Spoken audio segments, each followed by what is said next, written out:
Hello, everybody, and thank you for tuning in to the Liberty Report.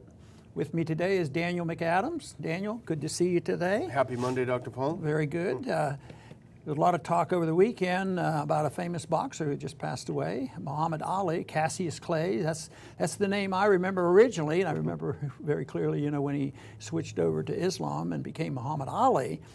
But there's a lot of rehashing about his greatest fights, and he was, one of the greatest, if not the greatest boxer. I think he only lost 5 matches in a whole lifetime. So there's a lot of emphasis in the build-up and the dramatic and all his antics before the fights, and it was all promotional as far as I was concerned, the way he did that. But anyway, we want to talk about him in a little bit different aspect. Everybody recognizes he was a good fighter, and that's what brought him to fame. But he had some other qualities that I want to talk about. I remember just a few years ago, 2007, I believe, they were celebrating his birthday and his effort to try to improve the conditions of people living in poverty. And I went down to the floor because everybody was praising his social efforts as well as his fighting expertise. So I went down and talked about his conflict with the U.S. government on being drafted. And many people remember very clearly the statement he made when he would not be drafted. He said, "I ain't got no quarrel with them Viet Cong. They never called me names and they never hurt me." So in a way, he almost right there spoke our foreign policy. No quarrel, he doesn't need to go there. But even earlier than when I gave that little talk on the House floor in 2011, I wrote a book called Liberty Defined. You're familiar with it. I heard of that. There's yes. one chapter in there I talk about civil disobedience, which is something that to me is very important. Martin Luther King pushed it, and I used Muhammad Ali as a practicing person on civil disobedience. And I even admit in the book that I was no hero there, because even though I recognize and maybe do it someday, that I had chosen other paths, to bring attention to it. But I wanted to recognize him, and I want to take 1 minute. There's a very short passage in here about Muhammad Ali and when he refused to be drafted. So right after he was convicted, and we'll go into the process of him refusing to be inducted and the legal court, the cases that it went through. But immediately afterwards, there was a well-known sports writer, this would have been in 67, Harold Conrad, immediately said after the conviction and sentencing, quote, "He threw his life away on one toss of the dice for something he believed in. Not many folks do that," and that's close quote. And my statement was, true, not many folks do that. But I disagree that he threw his life away. That fight against the state, he eventually won, though at a cost, and history may show that it was the best of all his fights and the one that should have given him the greatest sense of dignity and pride. And that was the end of the statement there. But also, he gave up a lot of material benefits, and there's some writers today that are pointing out there aren't many great athletes that would be willing to give up a title and give up 3 years of income. So he truly believed in what he's talking about and was truly a man of principle. But the trial and all, did you learn anything by reviewing that on how that all came about? It was a very interesting set of events that set it off. In 1962, when he turned 18, he registered for the draft, as it was required at that time, and still is. He was classified as 1A because his IQ level measured in the 16th percentile, which was too low. And there's a funny quote at the time when he found this out. He said, "Well, I said I was the greatest, not the smartest." But things change as wars tend to change things, and by 1967, the Army kept lowering its standards until he was indeed eligible. By 66, they lowered their standards until he was eligible. And the fateful date, and it's very, very dramatic, April 28th, 1967, just up the road in Houston. He was standing at the induction office, and there was a white line. When his name was called, he refused to step forward. And by doing that, he indicated that he refused to be drafted into the military to fight the Vietnam War. And that set everything off. Very dramatic. You know, what impressed me about that whole process was how quickly the Boxing Commission took his title away. I mean, they weren't going to mess around with this because this was unpatriotic and he was un-American, and he suffered tremendously from the criticism, but he stood his ground. He had no intention on backing down. But not only did the Boxing Commission come down hard on him, the state came down hard on him. So it was just a week or so later, they indicted him. A month later after that, by June, they sentenced him. And they just weren't going to waste time, and they had to set an example. So basically, he didn't have many defenders back at that time. I think that I thought it was an interesting relationship between him and with Martin Luther King. Yes. And because there were reasons for them not to get too close, and yet there were reasons to be in agreement. And I think, if I had to guess, I think Ali had more influence on King, vice versa, but nobody knows that. But of course, when Ali, came out against the war, very closely after that, Martin Luther King came out against the war as well. And everybody thought these were terrible, terrible people, until it wasn't too long after that, a president by the name of Johnson had to resign because the American people more or less said, these guys are right, this is a stupid war. And everybody detested the draft.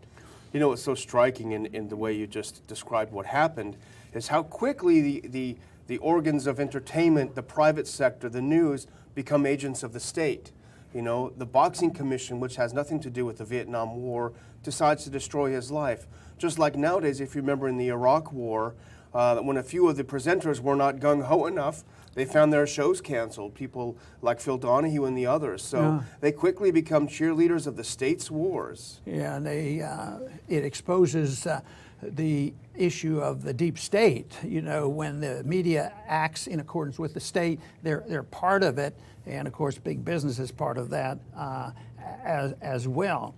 But Ali stuck to his argument that he was a religious minister, and this was not only civil disobedience, but he had a right to be a conscientious objector. And this was the big issue in the courts. They argued that, and it's fascinating how the Supreme Court sort of went back and forth until finally he won with an 8-0 vote. Yeah, it is incredible. You know, he was influenced, I think in the late 50s, he first came across the Nation of Islam and Elijah Muhammad and this sort of Americanist strain of Islam. And I think it influenced him very strongly, not just about anti-war, but social issues back here at home. But that, I think, was the beginning of his awakening in terms of these issues. And I think he used that to defend himself against the charges that he was not truly a conscientious objector. You know, today we still hear it constantly about the nature of the religion of Islam. Is it peaceful, or is it, jihad, against Christians and all this? It goes back and forth, but I'm afraid that I hear too often on television the argument that it is a religious jihad, and they have this obligation, and Muhammad says kill all Christians and all this. And then there's the other side of it too, because of course from a personal experience, I've met and know a lot of people who've practiced Islam, and I don't feel threatened. So, and I think that's the way, but there's no doubt that there's violence in Islam, and they sometimes use religion to justify their political goals, just as it was in early in the Old Testament, in early Judaism. A lot of killing and justification, for religious ground. God told them to do this. God told them to do this. And even today, I mean, if you're looking for people who promote violence, there's a fair number of Christians and Christian groups, a large number of people who were gung-ho over the crusade. It's a crusade. Of course, I had to drop that word because that brought up old memories. But yes, we need to go in there. We need to be in the Middle East. And so I sort of look at this, I try to be as objective as possible and look at what the religion really means to most people and sort of recognize that there are violent strains. But this subject came up with Muhammad Ali. He said, well, Islam, he claimed that the word Islam means peace. Of course, there's not a lot of people who would say that. No, it means jihad and all these other things. But his argument, and there is some defense of this, he said that the word actually comes from salam. It's similar in that it actually means peace. But I don't think it's recognized generally. But in his mind, that's what it was. He believed that that it was not his obligation to go and fight these wars, and he had a racial tinge to this too, because why do brown people from the United States have to go and fight brown people somewhere else who haven't done anything to us? Yeah. So it's amazing though how it was the patriotic thing to do, and if you didn't do it, you weren't patriotic and you were a bad guy, and it certainly hit him hard. That's interesting. You bring up the issue of Islam and how it affected him, and how, if you were to stand up and say you think that Islam is generally a religion of peace, you would be ridiculed. But as you point out, what about in Christianity, the far fundamentalists who believe they've got to start World War III so that their savior will come back or something? This is every bit as radical as the jihadists. And on the other side of the coin, what about the millions of people in the Middle East who've been, the civilians who've been displaced from their homes because of Western intervention in their country? These people aren't violent jihadists, they're victims. Yeah. And this is one of the things that I came across, a great article, I shared it with you this morning, by Matt Taibbi, who we've known over the years, who now writes for Rolling Stone. And he points out that what Muhammad Ali did by refusing to go was denying the state its propaganda victory, showing that all of the cultural icons are in favor of this war. And it was a huge defeat that the Pentagon and the war machine learned a lot from, never to make the mistake again of allowing someone to oppose it like this. And they recognized that the problem really was the draft. That's how it arose. They couldn't control the propaganda, but the people in the States got angry because there were people that were being drafted and sent over there and being killed, and not by small numbers. So that was a big issue, and I think it may turn out, the history will show, that Muhammad Ali probably had more to do with not reinstating the active draft. I know when it was the registration was reinstated in 1979, we fought a battle on the House floor and had one victory, but then we lost it and they redid it. But nobody's thinking that tomorrow there's going to be a draft. Of course, the only recent argument is whether we're going to draft women or not, because that's the ace in the hold for the state. The state has to have this power if they really need it. But since the 70s up until now, I think the point that you made about the propaganda on the issue actually had an influence and called attention to the government. We better be very careful on, it's too hard to manage affairs if we get into these wars and drag people off. I mean, just think hundreds of thousands, I guess, have now, at least in the last 15 years, gone to the Middle East, and many of them still suffering from it, and families know about this, but it's still not like the 60s. I remember the 60s really well. It was massive. It was invaded the campuses. There's not too much excitement on the campus worrying about, what's going on with the military, and so they sort of can dismiss it.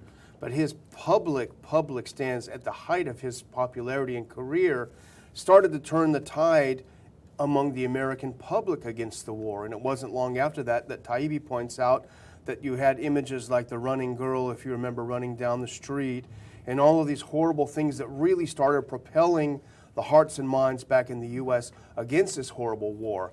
And Taibbi points out that the government learned from its mistakes there. And if I can read just a short sentence, because I think he captured it perfectly well.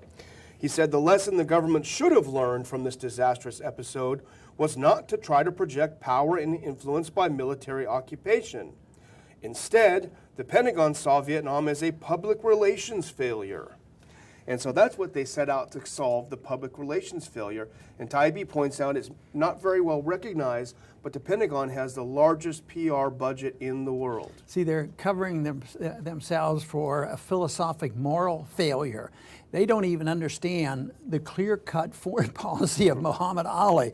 I ain't got no qualms, no problems with the Viet Cong. What have they done to me? And most people, when they stop and think about it, that's mainly the case. But this propaganda machine is still working rather hard, because even though we're not being attacked daily by any jihadists in this country, matter of fact, in the scheme of things, very minor, and it's related to us being over there, but there's still a lot of people who are willing to go along with more military spending. I mean, both parties, more military spending, rebuild the military, and on and on. So the propaganda machine is still there, and I think that's our job, to try to counteract the propaganda machine and try to put it in a proper perspective. But right now, I don't see how that's going to come about until we're broke. Well, one of the things that the Pentagon learned from Vietnam was to strictly control the media aspects of the war. And remember, when Iraq War II came especially, the media was embedded with the military, and they were not able to show things like caskets coming home. All of this was so carefully controlled. And that had the other effect that had was to dehumanize the enemy. You had people who were blamed for fighting against an occupation. They were the bad guys for fighting back. But why were we there in the first place? Those questions were never asked. So the Pentagon, through the billions of dollars it spends really to brainwash Americans, has turned the whole thing around. And sadly, it makes our job, I think, a lot harder. There's no doubt about it. And hopefully the American people will wake up and do an assessment to find the truth about this. But right now, today, I think that we still live in great danger, not from somebody invading this country, not from somebody coming and bombing us, not from somebody using tanks to come in and take away our liberties. Of course, the excuse for us being over there is we have to go over there to protect American security and protect our Constitution. Going over and fighting wars that were undeclared, unconstitutionally there, has nothing to do with national security, and it's breaking the budget, and yet it's still accepted. So I think that the American people need to wake up and realize how detrimental an interventionist foreign policy is, and maybe we'll come around to having our senses, because like our institute, the Institute for Peace and Prosperity, that is our goal. Peace and prosperity comes from peace, not and a foreign policy that is completely different. And that, of course, should be the goal. I believe sincerely that Muhammad Ali was a conscientious objector, and like many point out, he was with flaws, as all of us are, but basically he was a man of great character. He was a man who was willing to give up wealth, and like was pointed out by some, how many great athletes today who's making millions of dollars are willing to do that? And there aren't very many, and he was, and he suffered for it. But I think he's been vindicated. I think right now, even those who despised him for years now see him as a hero. They forget about his flaws, and I think basically that is good. Let's hope we learn something and learn that his foreign policy may be simplistic and maybe not said eloquently, but it's very true. We ought to mind our own business and just come home and get out of the internal affairs of other nations and only fight wars that are declared. I want to thank everybody for tuning in today to the Liberty Report. Please come back soon.